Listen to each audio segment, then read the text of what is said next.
I have lived my entire life in the deep, dark forest at the foot of the English language mountain. Because I thought I was nobody. So when Aaron I was says, very ashamed to admit that I was illiterate to start with. I was one of a kind, I really thought. I didn't expect that one little piece of artwork that I did just out of the blue in art class one day that could lead me to this whole experience, and it's just sort of, it's great.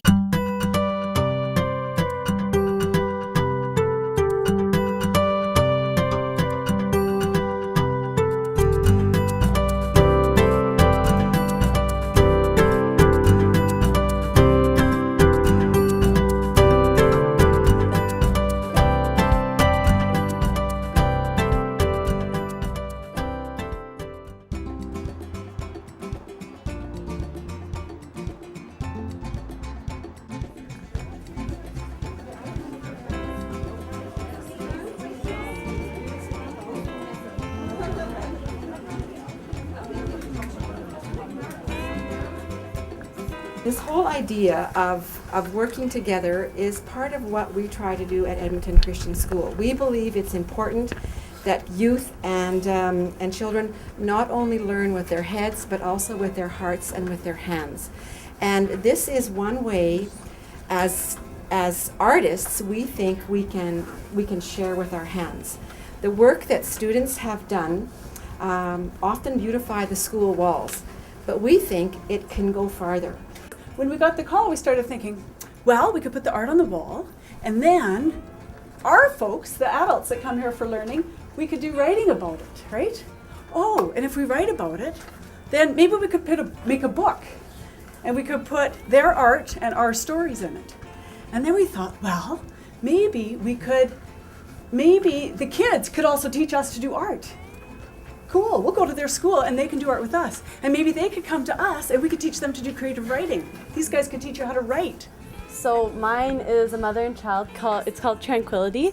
And I was inspired by a picture in a magazine I found of like a Middle Eastern woman and with her child. But then as I was doing it, I realized it kind of looked like Mary and Jesus.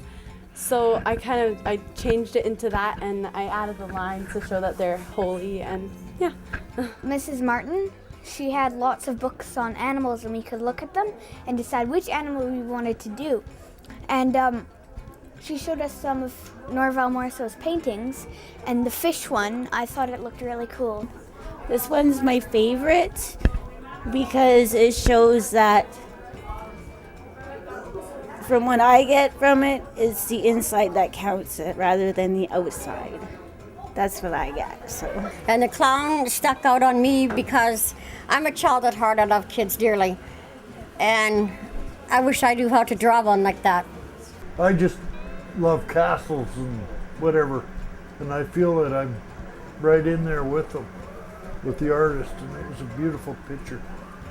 That would really inspire me to help me write, because I have to be inspired to write.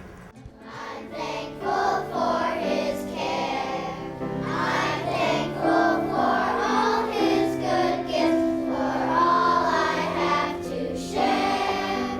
I'm thankful for his great green world, for all he's made so cool. But most of all, I'm thankful for another day of school.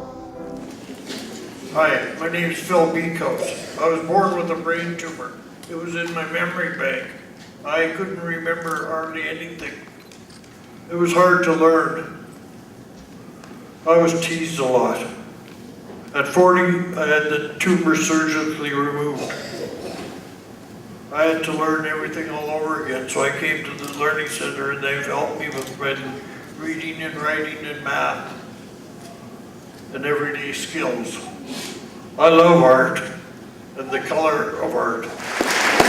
But will you tell us how long you've been at the center and some of the things you've learned since there? I see you haven't written down. Yeah, I'm back again. How long have you been at the center, Dwight? I've been at the center since last September. I've learned a lot more in the last year than I have learned in my school years. When I was your age, I used to have to work out in the fields picking rocks, roots, and farming. When I'm sure you guys your age, or 5 years old even. If I didn't do that, I used to get beaten up with my stepmother, so that's my story. Thank you. I finally left school at 14 because I got pregnant. Back then, you had to leave school. It wasn't allowed. By the time I was 28, I had 7 children. I got tutors for my children. I could only have my children in the beginning of their grades. I wanted my kids to have a good education because that was so important. The Learning Center is for young and old who did not make it in school. There are many reasons for kids to drop out of school, one being bullying. The picture named Upset, which one of you painted that picture, is one that I can relate to as I have lived it. I did the artwork, Fish with Spirit Lines. Now who did that one?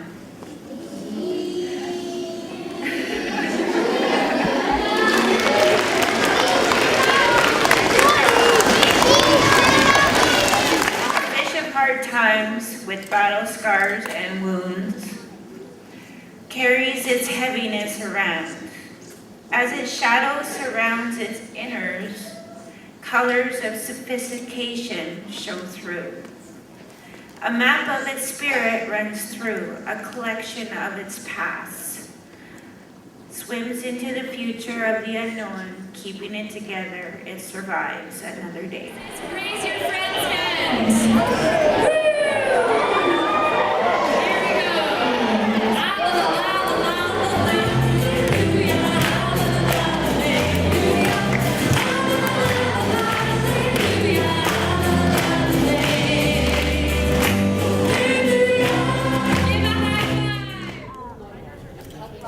My name is Rebecca, and I did the penguin picture.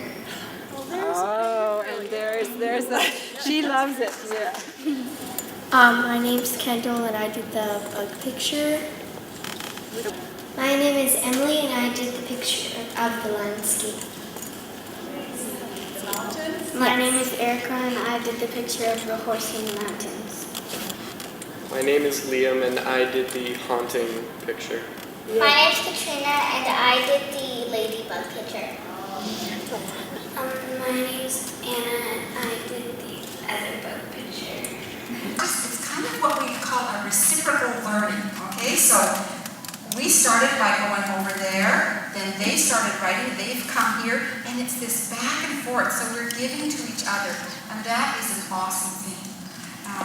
So I think our hearts have been opened today, really a lot, just by realizing how we are in this together. Debbie, to you. Thanks. Mostly, I think you kids can teach us, our inner children, on art. And I'm hoping we can help you with your creative sides and writing. So let's do this.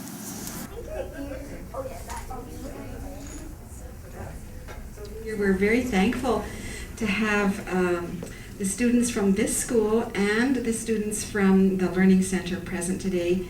And today we are going to work cooperatively and learn to do some art. Some of you might be a little nervous about that. The young children are as well. So your nerves are shared by everyone in the room. Don't worry about that. My job as your teacher is to kind of carry you through and kind of do some things step by step and then kind of let you go. So that's the plan. And what does an artist try to capture in a portrait? Details, okay, the details of that person's face, and whether their hair is turning gray or whether it's still young, whether the skin is smooth or whether you've got crow's feet right here. All right, those are all the wonderful things that an artist would try to capture.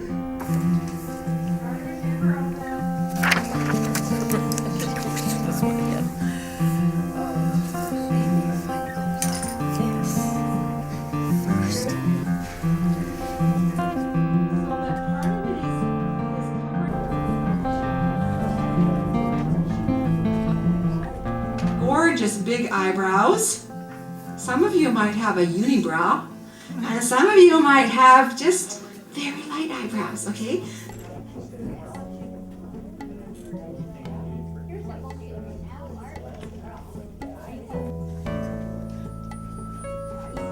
Okay, let's wash our brushes and let's try to make green. Isn't it just amazing? It's a miracle. Yeah. We need more blue, okay? Just a moment. I think you should do the skin, then hair, then background. I do have some. How's that? And notice, learn learn from others, okay? Have a look and see what's worked for somebody else. It might work. Just hold yours up for a minute. Yeah. Okay, have a look over here, class. This is Pat's.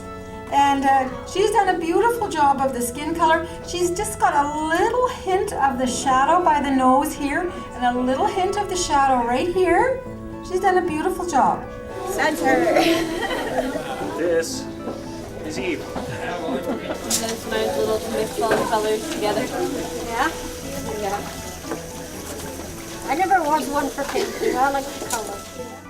November the 30th, when we get together again, we are going to write about these pictures, write about our partners. We have some questions that we can ask each other, and kind of as an additional thing to writing about art, which is what started this whole project. Good job, you guys, everybody smile. Okay, Loretta's still gonna hold hers up? Yeah, yeah. We'll get a few of them. Billy.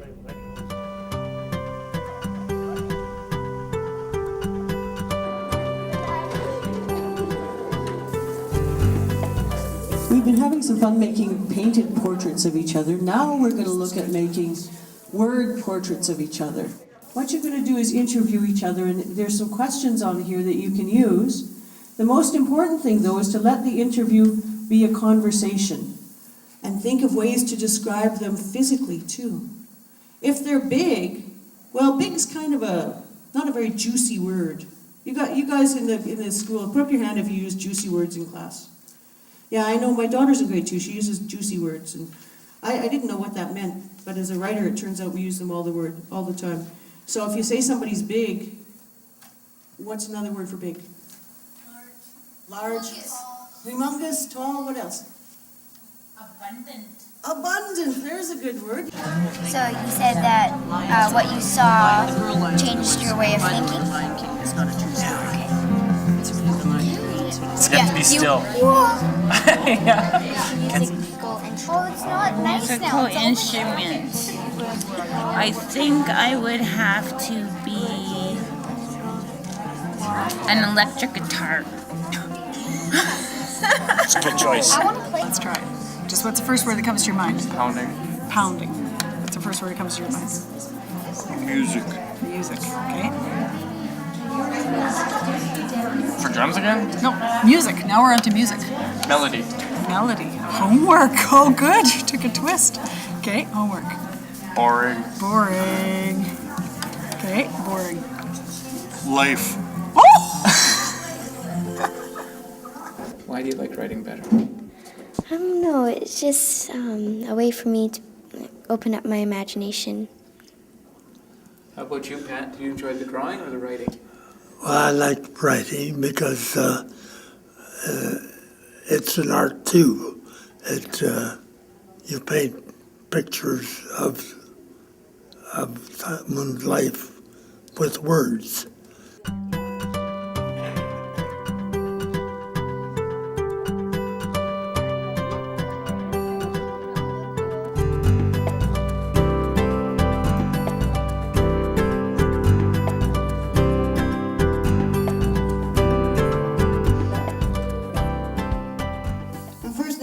Supportive, energetic, thoughtful, and helpful.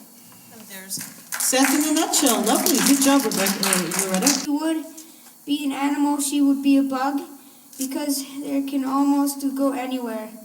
And she got to go, and she's got to be careful the birds and other stuff that eats her. If she could do anything tomorrow, she would turn the snow into ice cream.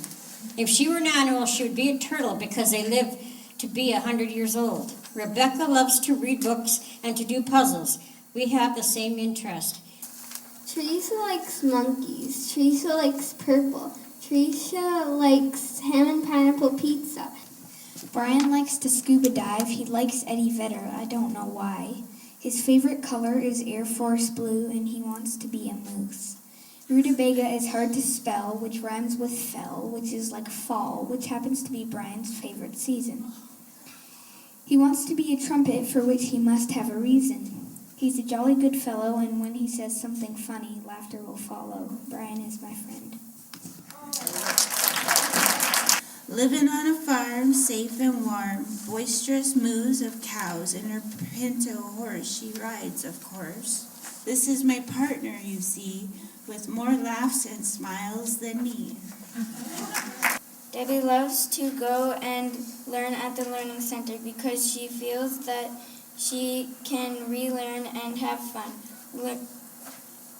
Debbie's favorite food is chicken wings because she thinks they are scrumptious. If you ever paid attention to the way Pat talks, he sounds like someone who has a kind heart. Pat and I have different interests and are quite opposite, but one thing we do have in common is that we are both friends. Myself and my new friend. Drums, Pounding. music, Melody.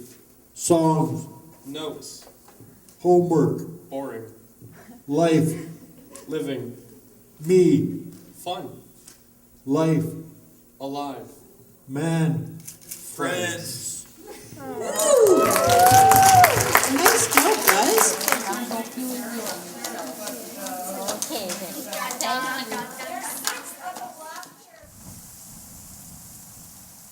How many were a little bit nervous about doing the art, drawing each other? Let's look at the hands. Almost everybody. How many were a little bit nervous about writing? That was the worst. That was the worst? Okay. Okay, okay. Is anybody nervous about today, about making sculptures? Yeah? And we already talked a little bit about some of the things people feel when you struggle with reading as an adult. What's some of the things that people said already? How does it?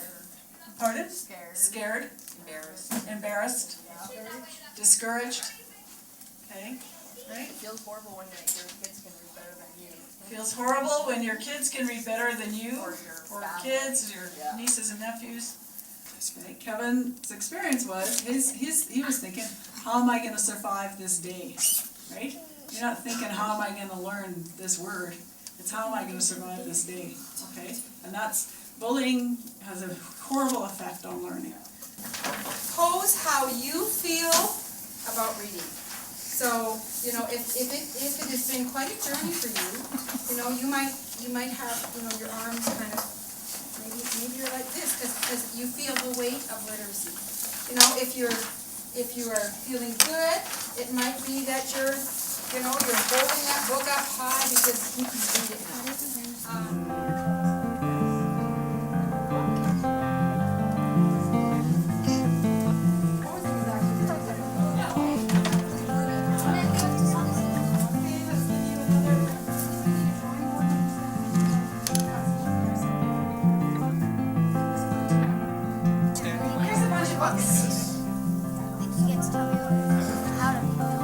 Anybody need a book? Yeah, like this. Okay, now how do you want my legs? And in the end, like now, is it more comfortable? He's used to my grunt. And you know each other. We could joke with each other, yeah. And what is your sculpture about? Person reading, I guess you can say. And Falling over. And who is that person? It's supposed to be me. This is me in mathematics. I just had it. Don't know where to go from here except back to the Learning Center.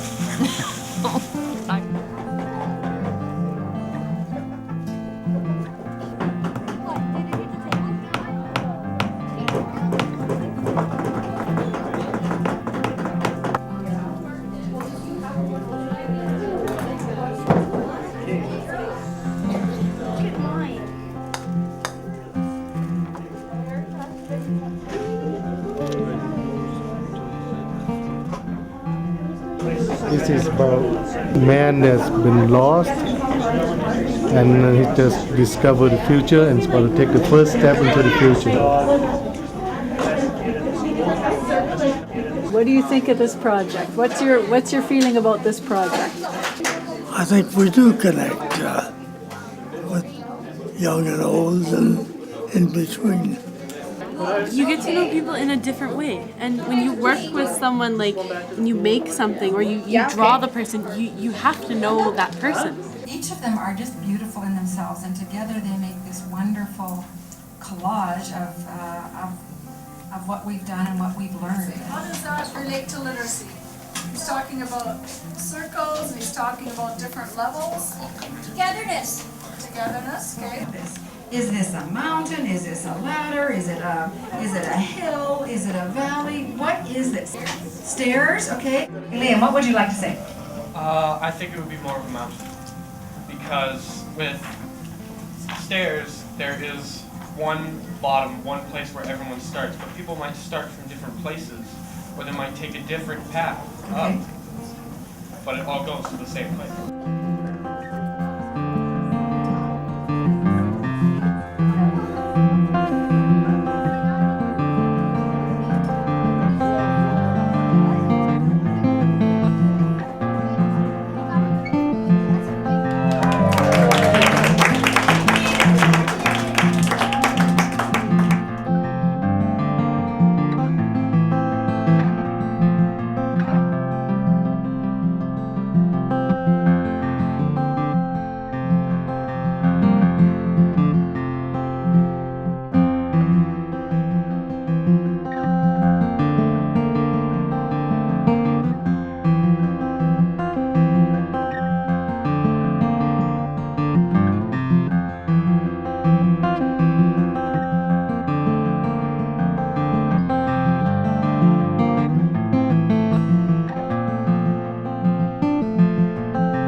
When you go home, bundle up, it's -20 out there.